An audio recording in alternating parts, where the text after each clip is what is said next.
Welcome back to Distinctive Insurance Weekly. I'm your host Alexa Kay, and today we will be going over COBRA coverage and the qualifying life events that allow you to receive it. The Consolidated Omnibus Budget Reconciliation Act of 1985, otherwise known as COBRA, is a federal law that requires most employers to provide employees, spouses, and dependent children who lose group health benefits due to a qualifying event with an opportunity to continue group health coverage for a limited period of time. An employer must offer COBRA coverage only when group health plan coverage ends due to a qualifying event. COBRA includes a specific list of 7 events that can be considered qualifying events if they result in a loss of group health plan coverage. First is the termination of a covered employee's employment, other than for gross misconduct. Second is a reduction of a covered employee's hours of employment. Third is a divorce or legal separation from the covered employee. Fourth is the death of a covered employee. Fifth is ceasing to be a dependent child under the terms of the plan. Sixth is the covered employee's entitlement to Medicare. And seventh is employer bankruptcy for retiree plans. If an employee or dependent loses group health plan coverage for a reason that is not a COBRA qualifying event, the employer is not required to offer COBRA coverage. Similarly, if the qualifying event does not cause a loss of group health coverage, the employer is not required to offer COBRA coverage.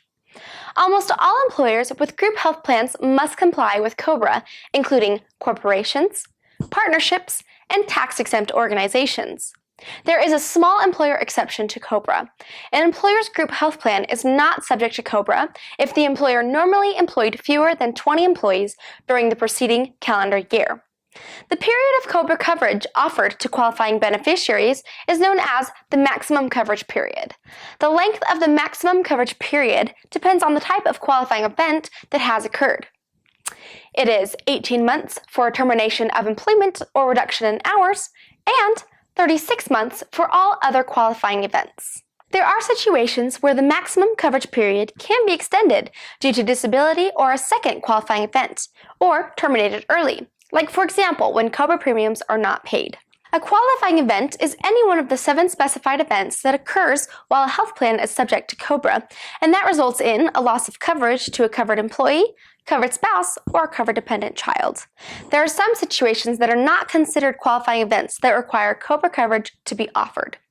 For example, a cancellation of health plan coverage, whether at the employee's request or because of the employee's failure to pay premiums, is not by itself a qualifying event that triggers the requirement to offer COBRA coverage. Likewise, canceling coverage for an ineligible individual who was mistakenly covered by the health plan is not a qualifying event for COBRA purposes. To lose coverage means to cease to be covered under the same terms and conditions that were in effect immediately before the event. Often, there is a complete loss of coverage due to a qualifying event. For example, a complete loss of health plan coverage following an employee's termination of employment. However, even a partial loss of coverage can trigger COBRA rights. For example, a loss of coverage includes an increase in employees' premiums or contributions as a result of a qualifying event. Well, that's all we have this week, but thank you so much for sticking with us, and we hope you tune in next week for another Distinctive Insurance Weekly. See you next time! If you liked our video, don't forget to hit subscribe to our YouTube channel. You can also find us on Facebook, Instagram, or Twitter. If you need a quote for any of your insurance needs, please visit our website at www.distinctive.net. See you next time!